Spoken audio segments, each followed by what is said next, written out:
از صدای سخن عشق ندیدم خوشتر، یادگاری که در این گنبد دوار بماند.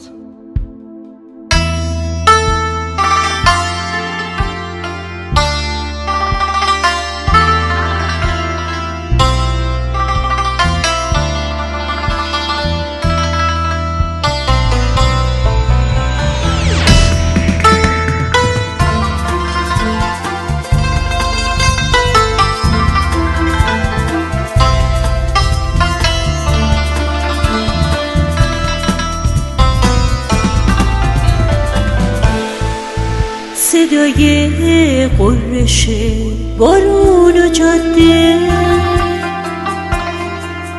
میگه یار دلش هوا تو کرده، بیا با بوسه ها به شب بفهمون که حس عاشقی دروغ نمیگه، که حس عاشقی دروغ نمیگه، که حس عاشقی دروغ نمیگه.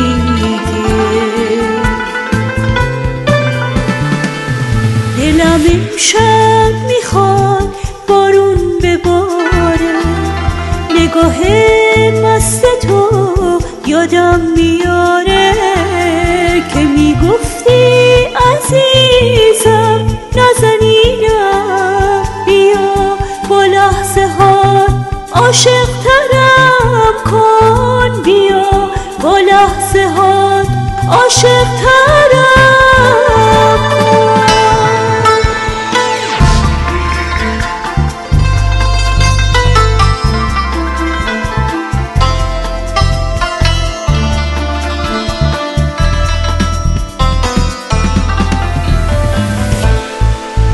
بیا تا عاشقا نگن فریبه، خیال عشق تو خواب و سرابه، بیا با بوسه ها به شب بفهمون که حس عاشقی دروغ نمیگه، که حس عاشقی دروغ نمیگه، که حس عاشقی دروغ نمیگه.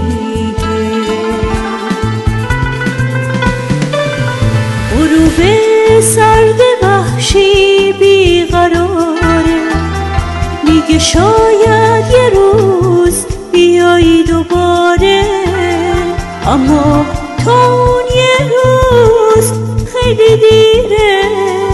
کتاب عاشقی قصه‌ش همینه، کتاب عاشقی قصه‌ش همینه.